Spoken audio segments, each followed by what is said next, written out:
चलिए क्वेश्चन 3 का 1 क्या कर रहा है, देखिए दो संख्याओं का अंतर 26 है। दो संख्याओं का अंतर कितना है? 26 है।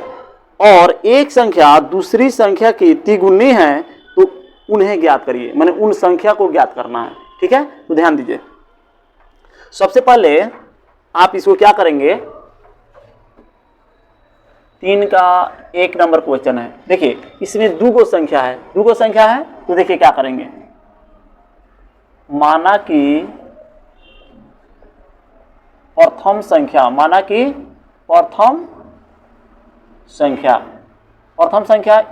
x मान लीजिए। ठीक है, दूसरी संख्या क्या मान लीजिए, y मान लीजिए। क्या मान लीजिए? y मान लीजिए। ठीक है, अब देखिए इसमें क्या कह रहा था, एक संख्या, देखिए सबसे पहले दो संख्याओं का अंतर 26 है। क्या कह रहा था? दो संख्याओं का अंतर 26 है। तो देखिए x माइनस वाई बराबर 26, यह क्या हुआ आपका समीकरण 1। क्योंकि देखिए दो संख्याओं का अंतर है ना, तो x माइनस वाई, ये x क्या था? प्रथम संख्या, और y क्या है? दूसरी संख्या। तो इन दोनों संख्याओं का अंतर कितना हो गया? 26। यह समीकरण 1 हो गया। ठीक है, फिर देखिए आगे क्या कह रहा है, फिर कह रहा है कि एक संख्या यानी प्रथम संख्या x, दूसरी संख्या y, है ना, एक संख्या दूसरी संख्या की तिगुनी है। ध्यान से देखिएगा, एक संख्या यानी प्रथम संख्या दूसरी संख्या के क्या है? ये तिगुनी है। तो बताइए यह 3 गुनी है, तो हम 3 से इसको जब गुना कर देंगे तो हम ना ये आपस में दोनों बराबर होंगे, है ना। तो अब ये क्या हो जाएगा आपका समीकरण 2 हो गया। ठीक है, अब देखिए समीकरण 1 हो गया है, समीकरण 2 हो गया है। तो x और y में रिलेशन यहाँ पे इस तरह से दिखाई दे रहा है, x बराबर यानी 3y है ना। तो अब फिर यहाँ पे लिखेंगे, देखिए समीकरण 1 में, है ना, 1 में x का मान रखने पर क्या होगा? रखने पर। ध्यान दीजिए, समीकरण 1 यहां पे उतारिए, कितना हो गया? 26 हो गया। ठीक है, अब देखिए x बराबर यहां पे कितना है? 3y है, तो x की जगह पर 3y रख दीजिए। x बराबर 3y है, तो यहां पे x के जगह पर 3y रख दीजिए, माइनस y बराबर कितना हो गया? 26। अब देखिएगा यहाँ पे 3y में से आप y घटा लीजिएगा, यानी यहाँ पे एक छुपा रहता है। 3y में से 1y क्या कर रहा है? माइनस करना है, तो ये कितना हो जाएगा? 2y हो जाएगा, बराबर कितना हो गया? 26 हो गया। तो y बराबर कितना हो जाएगा? 26, और बटा इधर जो y के साथ गुना में है ये कहाँ चला आएगा? इधर 2 चला आएगा। तो इसको आप कटा लेंगे, यानी y बराबर ये कितना हो जाएगा? 13 मरतबा कटा 13 हो गया, है ना। तो y का मान कितना निकल गया? 13 निकल गया। अब y का वैल्यू या तो समीकरण 1 में रख दीजिए या समीकरण 2 में रख दीजिए, तो हमारा x का वैल्यू निकल जाएगा। तो देखिए फिर इसके आगे यहाँ पे हम चलेंगे, है ना। समीकरण देखिए फिर लिखेंगे, समीकरण 2 में y का वैल्यू निकला है ना, यहाँ पे y का वैल्यू निकला है, तो यहाँ लिखेंगे समीकरण 2 में y का मान रखने पर, क्या करने पर? रखने पर। तो देखिए समीकरण 2 को यहाँ पे ले आइए, x बराबर 3y, ध्यान दीजिए 3, और y का वैल्यू कितना निकला है? 13 निकला है। कितना निकला है? 13। अब 13 और 3 में क्या है? इंटू है, गुना है, यानी गुना कर दीजिए, 13 3 39 हो गया। x का मान कितना आया? 39 आ गया है। ठीक है, अब क्या करेंगे, देखिए x और y का वैल्यू निकल गया है, तो यहाँ पे क्या माने थे? माना कि प्रथम संख्या बराबर x माने थे, है ना। तो नीचे फिर लिख देंगे, अतः प्रथम संख्या x का मान कितना आया? हाँ 39, और फिर दूसरी संख्या क्या हो गया? दूसरी संख्या क्या है? y, तो y का वैल्यू कितना निकला? 13। यही आपका आंसर हो गया। अब हम लोग क्वेश्चन नंबर 3 के ऑप्शन नंबर 2 क्वेश्चन को देखेंगे। चलिए अगला क्वेश्चन कह रहा है, देखिए दो संपूरक कोणों में बड़ा कोण छोटे कोण से 18 डिग्री अधिक है, उन्हें ज्ञात करिए, है ना, माने वह कोण को ज्ञात कीजिए। तो देखिए क्या करेंगे, क्या करेंगे, क्वेश्चन नंबर 3 का ऑप्शन 2 है ना। तो देखिए माना कि क्या करेंगे, माना कि बड़ा कोण, माना कि बड़ा कोण, देखिए बड़ा कोण x मान लीजिए, ठीक है, फिर हाँ छोटा कोण बराबर y मान लीजिए, ठीक है। अब देखिए क्या कह रहा है, देखिए दो संपूरक कोणों में बड़ा कोण और छोटा कोण मतलब छोटे कोण से 18 डिग्री अधिक है ना।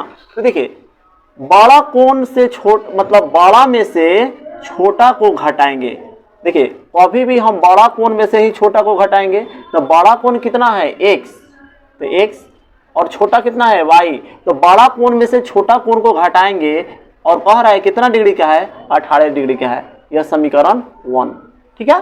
और फिर ध्यान दीजिएगा यहाँ पे लगा है कि दो गो कोण है, वह दो गो कोण क्या है, संपूरक कोण है, क्या है, संपूरक कोण है। तो देखिए जब भी दो गो कोण बनता है ना, तो देखिए संपूरक कहेगा, संपूरक कहेगा, है ना। तो देखिए लीजिएगा 180 डिग्री का कहेगा, लेना पड़ेगा, और जब केवल पूरक लग जाए, क्या लग जाए, पूरक लग जाए, तो उसमें 90 डिग्री लिया जाता है। मतलब दो संपूरक कोणों का योग कितना होता है, याद रखिएगा 180 डिग्री का होता है, ठीक है। और दो गो कोण क्या हो, पूरक हो, तो उस दोनों कोणों का योग कितना होता है, 90 डिग्री का होता है। तो इसको आप लोग को याद रखना पड़ेगा। तो यहाँ पे क्या है, आपका संपूरक कोण है, यहाँ पे क्या है, संपूरक कोण है। तो यहाँ पे इस दोनों कोणों का योग कितना हो जाएगा, देखिए x प्लस y, यानी प्रथम कोण और दूसरा कोण का योग कितना लेना पड़ेगा, 180 डिग्री लेना पड़ेगा। समीकरण 2 आपका कंप्लीट हो गया, ठीक है। हमको कौन चीज से चलना है, प्रतिस्थापन विधि से। चलिए फिर लिखेंगे यहाँ पे समीकरण 1 से, समीकरण 1 से। तो देखिए समीकरण 1 उतारिए 18 डिग्री, तो x बराबर कितना हो जाएगा, 18 डिग्री, आई माइनस वाई है, तो इधर आएगा तो क्या हो जाएगा, प्लस वाई हो जाएगा, यानी x और y में इस तरह का रिलेशन बन गया, है ना। अब देखिए x का जो वैल्यू हुआ उसको किस में रखेंगे, समीकरण 1 से हम चले हैं, पिछले क्लास में बता चुके हैं, जब समीकरण 1 से चलते हैं तो किस में रखते हैं, समीकरण 2 में। तो फिर लिखेंगे समीकरण 2 में x का मान रखने पर, तो देखिए x प्लस वाई बराबर 180 डिग्री, क्या है, x प्लस वाई बराबर कितना हो गया, 180 डिग्री। समीकरण 2 को हम यहां से उठाकर यहां रख दिए, है ना। अब देखिए x, तो x का वैल्यू इतना है 18 डिग्री प्लस y, और फिर यहाँ पे कितना है y 180 डिग्री का। अब ध्यान दीजिए y प्लस वाई यानी कितना हो जाएगा, 2y हो जाएगा, यहाँ पे कितना हो जाएगा 180 डिग्री, और यहाँ पे प्लस 18 डिग्री है, तो यह अंक की तरफ चला जाएगा, यानी इस साइड आएगा तो 18 डिग्री हो जाएगा, यानी 2y बराबर, इसको हटा लीजिए तो कितना हो जाएगा, 2 हो गया और 7 62 162 डिग्री। हाँ ठीक है। तो अब देखिए क्या हुआ, y बराबर 162, अब बटा में कितना चला जाएगा, 2 चला जाएगा कि वहां पे बना दें, यहाँ पे। चलिए इसको आप क्या करेंगे, 162 में 2 से इसको कटाएंगे, है ना, तो ये क्या हो जाएगा आपका 81 डिग्री का हो जाएगा, है ना। y बराबर कितना हो गया, 81 डिग्री निकल चुका है, y का मान कितना निकल चुका है, 81 डिग्री का मान निकल चुका है। अब क्या करेंगे, इस y का वैल्यू हम समीकरण 1 चाहे 2 में रखेंगे। चलिए हम समीकरण 1 में रख रहे हैं, है ना। तो फिर यहाँ पे क्या लिखना पड़ेगा हम लोग को, समीकरण 1 में, हाँ y का वैल्यू नीचे निकला हुआ है, तो y का मान रखने पर। तो चलिए समीकरण 1 ले आइए, x माइनस वाई बराबर 18 डिग्री। ठीक है, तो देखिए x माइनस वाई का वैल्यू, यहाँ देखिए y का वैल्यू कितना निकला है, 81 डिग्री निकल चुका है। यहाँ पे लिखेंगे 81 डिग्री बराबर यहाँ पे हो गया 18 डिग्री। तो x बराबर 18 डिग्री, यहाँ पे कितना है माइनस 81 डिग्री का है, तो जैसे ही साइड चेंज करेगा तो प्लस हो जाएगा 81 डिग्री का हो जाएगा। यानी x बराबर कितना हो गया, 8 1 9 और 8 1 9 हो गया ना। तो x बराबर कितना हुआ 99 डिग्री। अब देखिए आपका y का वैल्यू आया था 81 डिग्री है ना, और y का वैल्यू इतना आया था और x का वैल्यू आ गया इतना डिग्री। अब इस दोनों डिग्री को जोड़कर देखिए, यानी दोनों कोण को जोड़कर देखिए तो यह संपूरक बन जा रहा है कि नहीं बन जा रहा है, यानी 180 डिग्री बन जाएगा कि नहीं बन जाएगा, एकदम बन जाएगा, क्योंकि यहाँ पे 81 डिग्री है और यहाँ पे x का वैल्यू कितना है 99 डिग्री है। दोनों को जोड़ दीजिएगा तो आपका 180 डिग्री ही आएगा। क्या आएगा, 180 डिग्री ही आएगा। और फिर नीचे हम लोग लिखेंगे अतः बड़ा कोण क्या माने थे, x माने थे, तो x का वैल्यू कितना आया 99 डिग्री। फिर लिखेंगे छोटा कोण, यही पूछ रहा था y, तो y का वैल्यू नीचे निकला हुआ है 81 डिग्री। यही दोनों आपका क्या हो जाएगा, आंसर हो जाएगा।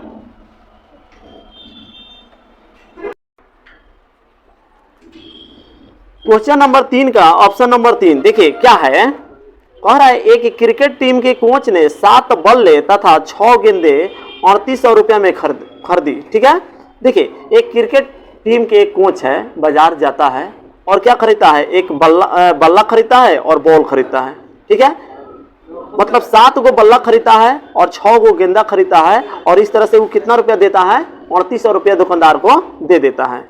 ठीक है, बाद में उसने फिर जाता है, दूसरे दिन दुकान पर फिर जाता है और करता क्या है, 3 गो बल्ला खरीदता है और 5 गो गेंदा खरीदता है, 5 गो बैट खरीदता है, नहीं 3 गो बैट खरीदता है और 5 गो गेंदा खरीदता है। अब वो कितना रुपया देता है, 1750 रुपया दुकानदार को दे देता है। तो आपसे क्वेश्चन पूछ रहा है कि एक बल्ला और माने एक गेंद का मूल्य ज्ञात करिए। तो ऐसे देखिए हम इसको फिर क्या मानेंगे। ठीक है, देखिए माना कि एक बल्ले का मूल्य बराबर 100 रुपया मान लेंगे। ठीक है ना। अब उसके बाद फिर क्या करेंगे, फिर गेंद है ना, एक गेंद का मूल्य बराबर y रुपया मान लेंगे। क्या मान लेंगे, y रुपया मान लेंगे। अब नीचे समीकरण बनाना है ना। तो देखिए 7 गो बल्ला खरीद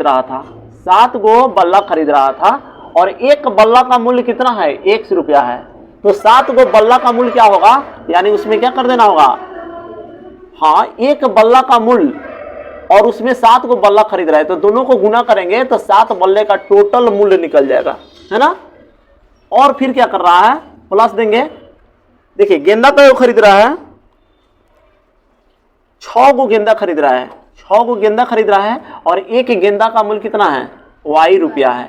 और इस तरह से टोटल बल्ले का मूल्य और टोटल गेंद का मूल्य दोनों को रुपया उसको मिलाकर कितना देना पड़ता है, 3800 रुपया देना पड़ता है। कितना देना पड़ता है, 3800 रुपया देना पड़ता है। इस तरह से ये आपका हो गया समीकरण 1 हो गया। ठीक है, फिर दूसरे दिन गया था तो क्या खरीदा था, 3 गो बल्ला खरीदा था। तो 3 गो बल्ला और एक बल्ला का मूल्य फिर उसी तरह से 100 रुपया और प्लस गेंदा का खरीदा है, 5 गो गेंदा खरीदा है और एक गेंद का मूल्य कितना है y। और इस तरह से बल्ला प्लस गेंद का दोनों का मूल्य कितना वो अब दे रहा है 1750 रुपया दे रहा है। यह समीकरण 2 हो गया। अब समीकरण 1 और समीकरण 2 आपको मिल चुका है, तो आप क्या करेंगे, फिर आप लोग चलेंगे प्रतिस्थापन विधि से। क्या करेंगे, प्रतिस्थापन विधि से चलेंगे और इस तरह से x और y का मान निकल जाएगा। यह काम आप लोग के लिए होमवर्क में छोड़ा जा रहा है। ठीक है, आप लोग को इसको है ना अपने से बनाकर देखना है, और नहीं बनेगा